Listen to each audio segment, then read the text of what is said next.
Vector product define करते हैं। पहले सबसे पहले डेफिनेशन डिफाइन कैसे करते हैं? If the product of two vectors is a vectors quantity, if we multiply two vectors and get a vectors, इस तरह भी आप लिख सकते हैं, बोल सकते हैं। If the product of two vectors is a vectors quantity called vector product, it is known as cross product also, it is known as cross product। ये इसका निकनेम, दूसरा नाम क्रॉस प्रोडक्ट भी कहते हैं। और उसकी वजह क्या है कि for two vectors A and B, their vector product can be written as A cross B is equal to C।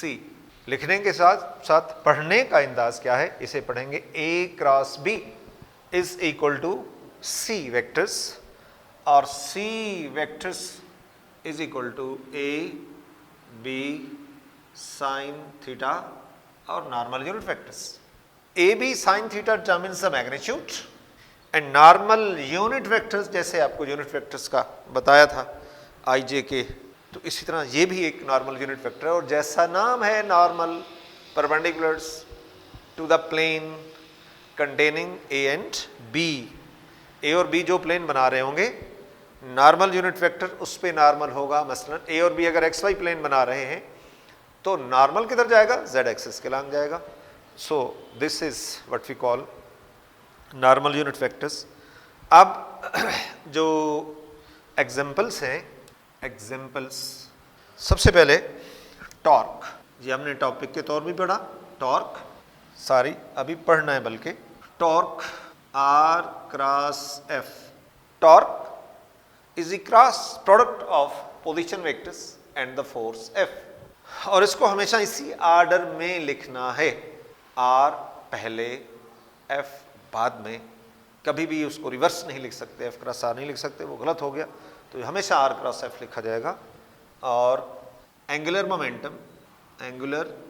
Momentum R cross P, और इसका सिंबल टा होता है, इसका सिंबल एल कैपिटल होता है। इसी तरह ये linear velocity of the body which is moving in a circle, that is omega cross R V, उसका सिंबल है। वी को लीनियर वेलोसिटी भी कहते हैं, उसको टेंजेंशियल वेलोसिटी भी कहते हैं। तो ओमेगा एंगुलर वेलोसिटी का सिंबल है, आर उसका रेडियस वेक्टर होगा। सो वी टेंजेंशियल वेलोसिटी या linear velocity is the cross product of omega and radius vectors. Omega mean angular velocity and, और भी बहुत सारे एग्जाम्पल्स हैं, फर्स्ट ईयर में आएंगी, सेकेंड ईयर में फिर आएंगी, तो उनको हम पढ़ेंगे, देखेंगे। अच्छा, इसके बाद अब हम एक्सप्लेन करते हैं। एक्सप्लेनेशन में let we have two vectors A and B making an angle theta with each other as shown. ये हमने डायग्राम बना दी, ये ए है और ये बी है, angle theta between these two vectors, A vectors है, बी वेक्टर है। We have to find their cross product, we have to find their cross product, either A cross B या बी क्रॉस ए, ये दो ही option होगी। तो इसमें note, खास बात, the magnitude of the product vector will be equal to area of the parallelogram। अब what is the formula for the area of the parallelogram?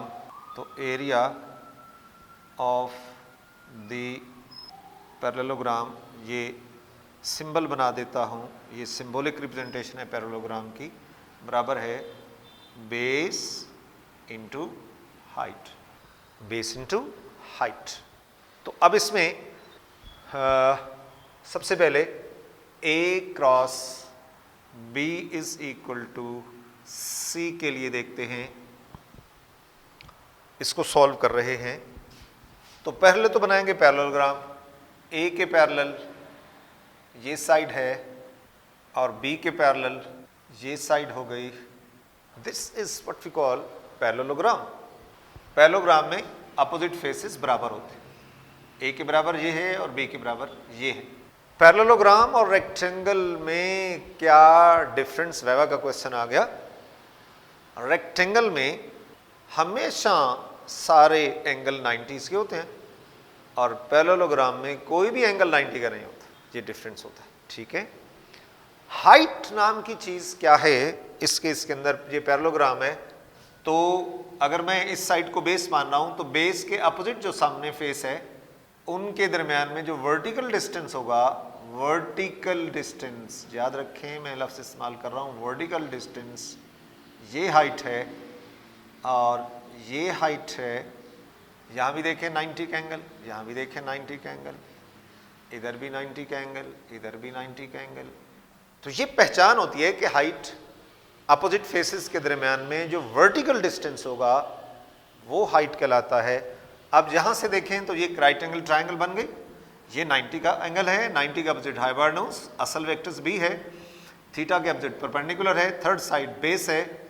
हमें परपेंडिकुलर्स के साथ कुछ लिखना है और ये यकीनन रेक्टेंगुलर कंपोनेंट्स है बी का, और परपेंडिकुलर्स में इसको कह रहा हूं तो ये क्या लिखा जाएगा, बी साइन थीटा।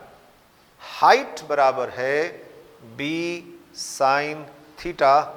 देयरफॉर यहां लिख रहा हूं in case of A cross B is equal to C, magnitude of C बराबर है area of the parallelogram, this is base into height, base into height, और ये किसके बराबर हो जाएगा, अगर हम A को बेस मान रहे हैं into H, this is B sine theta, B sine theta, this is AB sine theta, AB sine theta. So the area of this parallelogram is AB sin theta. In case of B cross A, in case of B cross A,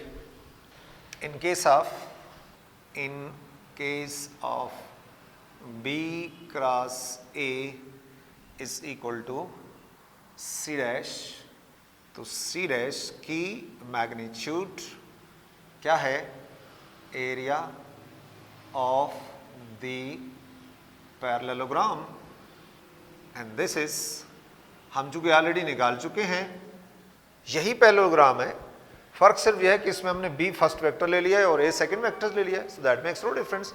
area तो कभी भी change नहीं होता, area parallelogram का कभी भी change नहीं होता। मसलन ये जिस कमरे में हम खड़े हैं, मैं इसको लेंथ कह देता हूँ, उसको ब्रेड्थ कह देता हूँ, मल्टीप्लाई करते हैं तो फर्श का एरिया आ जाएगा। एक स्टूडेंट कहता है सर उसको लेंथ ले लेते हैं, इसको ब्रेड्थ ले लेते हैं, तो मैं कहूँगा ले लो, दोनों का मल्टीपल फिर भी वही है एरिया। तो एरिया ऑफ द पैरेललोग्राम्स का एक ही फार्मूला है, one side into other side into sine of angle theta, this is defined formula. लिहाजा क्रॉस प्रोडक्ट के अंदर प्रोडक्ट वेक्टर्स की मैग्नीट्यूड तो हो गई सेम। अब एक बहुत इंपॉर्टेंट फीचर है उसका, वो है direction of the product vectors, direction of the product vectors. In order to determine the direction, in order to determine the direction of product vector, we apply right hand rule. अब उस right hand rule के main steps जो हैं वो लिखता हूँ और फिर उनको अप्लाई करते हैं। तो उसके मेन स्टेप्स जो हैं, number 1, we join the vectors we join the vectors tail to tail. ये डायग्राम आपके सामने है, ए और बी वेक्टर्स हैं, हमने उनकी टेल को ज्वाइन किया हुआ है। तो ये बात नंबर 1 पे आ गई। नंबर 2, ज्वाइन करने के बाद क्या हो गया, we stretch our right hand along the first vector, along the first vector, stretch, ये stretch होगा हाथ को ऐसे ऐसे ऐसे, ये stretching है। We stretch our right hand along the first vectors in such a way that thumb is perpendicular to the plane containing two vectors. जो आपके सामने है मैं उसमें फिजिकली आपको बताता हूँ। स्ट्रेच, ये मैंने स्ट्रेच कर दिया, लेकिन thumb is not perpendicular to this plane. A B कौन सी प्लेन बना रहे हैं, जो बोर्ड की प्लेन है, लिहाजा थंब किधर होना चाहिए, आउटवर्ड या इनवर्ड। तो ये तो हो गया गलत। अगर मैं हाथ को ऐसे स्ट्रेच करता हूं, थंब इज नॉर्मली आउट, ये भी ठीक है। लेकिन ये भी हो सकता है कि थंब इज नॉर्मली इन, ये स्ट्रेचिंग भी ठीक है, ये स्ट्रेचिंग भी ठीक है। लेकिन अब दोनों एट ए टाइम इन दोनों का कंपैरिजन करना होगा, तो फिर देखेंगे। तीसरे पॉइंट में ये बात क्लियर होगी कि इन दोनों में से कौन सा फिर ठीक है। Third point, now we rotate the fingers toward second vector through smaller angle। ये खास बात है जो आपको कंफर्म करेगा कि कौन सी ओरिएंटेशन, ये वाली ठीक है या ये वाली ठीक है। अब इसमें हम देखते हैं दो वेक्टर्स के दरम्यान में एक तो ये एंगल है, लेकिन एक ये एंगल भी है। अगर मैं हाथ को ऐसे रखता हूं जिसमें थंब इज नॉर्मली इन, तो ये ए से बी की तरफ आने के लिए जिस एंगल को मैं फॉलो कर रहा हूं दैट इज बिगर वन, वो तो बड़ा एंगल है। और मैंने क्या लिखा है, we rotate the fingers towards second vector through smaller angle. तो अब ये फिर ओरिएंटेशन क्या हो सकती है, ऐसे हो सकती है ये आपके सामने कि ए के ऊपर स्ट्रेच किया और थ्रू स्मॉलर एंगल आप फिंगर्स को रोटेट कर रहे हैं ए से बी की तरफ। Thumb is normally out, thumb is normally out, so that determines the direction of the product. तो then thumb shows the direction of product vector. अब इसको बारी बारी जो है वो डिस्कस करता हूं कि A cross B is equal to C, तो C की डायरेक्शन किधर है, थंब के अलांग, और थंब की ये डायरेक्शन है। और यकीनन इधर तो हम लाइन तो ड्रॉ नहीं कर सकते, ये थर्ड एक्सिस है जैसे Z एक्सिस होती है। तो इधर हम पेपर के ऊपर, कागज के ऊपर, बोर्ड के ऊपर, तो ये तो लाइन तो ड्रॉ नहीं कर सकते। तो लाइन फिर पेपर के ऊपर, बोर्ड के ऊपर अगर ड्रा करते हैं तो फिर कैसे करते होते हैं, हमेशा ये प्रोडक्ट वेक्टर्स को मैंने रिप्रेजेंट कर दिया for A cross B is equal to C, और यही नॉर्मल है, this is directed along the normal. तो इसको मैं ज़रा और एक्सप्लेन कर दूं तो इस तरह कहूँगा कि अगर A और B XY प्लेन बना रहे हैं, अगर A और B XY प्लेन बना रहे हैं, तो उस पे नॉर्मल यूनिट वेक्टर्स या उनका जो प्रोडक्ट वेक्टर C होगा उसकी डायरेक्शन किधर होगी, along Z axis, along Z axis. हाँ, अगर A और B YZ प्लेन बना रहे हैं तो फिर product vector will be directed along X axis. अगर A और B XZ प्लेन बना रहे हैं तो product vector will be directed along Y axis, normal to the plane of the vectors. इसी तरह अगर ये कर दें B क्रॉस A की डायरेक्शंस का जिक्र भी कर देता हूँ और बाकायदा आपके सामने मैं डिस्प्ले करता हूँ, और आपने इसको इसी तरह अप्लाई करना है। और क्या फर्स्ट ईयर क्या सेकंड ईयर इसके अंदर ये आप अप्लाई करते जाएंगे। ये A है, ये B है, और ये प्लेन बन गई। और अब इसमें हमने B क्रॉस A को जो है वो बताना है डायरेक्शंस। तो इसमें आप देखें फिजिकली कि ये B फर्स्ट वेक्टर है और A सेकंड वेक्टर है, तो B क्रॉस A अगर मैं ऐसे कर दूं, अगर मैं हाथ को ऐसे रखता हूं तो स्ट्रेचिंग की हद तक तो बात ठीक है, लेकिन नेक्स्ट पॉइंट कहता है कि अब हमने रोटेट भी करना है फिंगर्स को from second to the first, from first to the second, sorry. तो लेकिन रोटेशंस कार्ल का लफ्ज भी आता है, किधर होना चाहिए? Through smaller angle. तो ये स्मॉलर एंगल है थीटा और ये बड़ा है। अगर मैं ऐसे हाथ को स्ट्रेच करता हूं तो ये रोटेशन किधर होगी? बड़े एंगल के थ्रू हो रही है, बी से ए की तरफ। लेकिन अगर इस तरह मैं हाथ रखता हूं, बी क्रॉस ए कर रहा हूं, तो अब थंब किधर है? थंब इज डायरेक्टेड इन, और ये हो गई डायरेक्शन सी डैश जो हमने लिखा था, B cross A is equal to C dash. हम कोई और भी सिंबल दे सकते हैं बहरहाल। तो सी डैश की मैग्नीट्यूड कितनी है? Area of the parallelogram, area of the parallelogram same, लेकिन उसकी डायरेक्शंस क्या है? Very to that of C. सी की डायरेक्शन अगर पॉजिटिव जेड एक्सिस के लॉन्ग है तो C dash will be directed long negative Z axis, very opposite. So on that behalf we can say that C and C dash are not equal even if their magnitude is equal, but since direction is opposite, so these are very opposite, so these are different vectors, these are not equals. तो ये हो गया right hand rule। और right hand rule के बाद जो है मैं कैरेक्टरिस्टिक्स में आता हूं और चंद गुजारिशात जो हैं कैरेक्टरिस्टिक्स के ऊपर करते हैं। तो कैरेक्टरिस्टिक्स में सबसे पहले वही एंगल है 0, 90, 180, ये तीन एंगल्स बारी बारी डिस्कस करते हैं। तो सबसे पहले इफ थीटा इज 0, ये भी लिखा हुआ हो सकता है vectors are parallel that is in same directions. तो फिर A cross B is equal to C, और C की जो मैग्नीट्यूड है A B साइन थीटा है, this is A B sine 0, और sine 0 0 equal to 0. So we have determined the value of the cross product for the two vectors which are parallel, that will be always 0.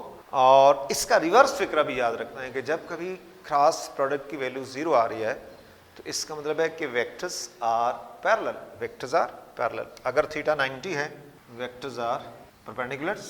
तो इसमें A cross B is equal to C, then the magnitude of C is equal to A B sin theta, this is A B sin 90, or this is A B into 1, that is equal to A B, और ये maximum भी होगा।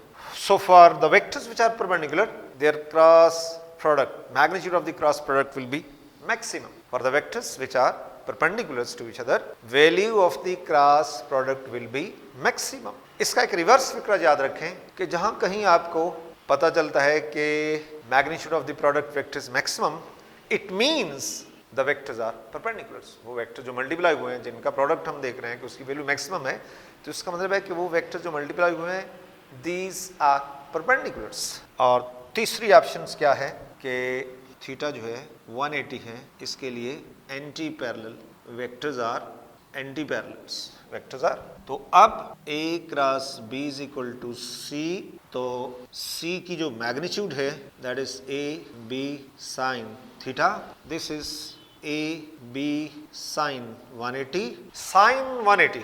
ये आपको पता होना चाहिए कि साइन 180 भी 0 होता है, साइन 180 भी 0 होता है, तो प्रोडक्ट भी 0 आ जाएगा, साइन 180 भी 0 हो जाएगा। सो द रिजल्ट क्या हुआ कि अगर वेक्टर्स एंटी पैरेलल हैं तब भी प्रोडक्ट की वैल्यू क्या होगी? 0 हो जाएगी। पैरेलल में भी पहला केस पैरेलल वाला डिस्कस किया, उसके अंदर भी आपके पास प्रोडक्ट की वैल्यू कितनी आई? 0।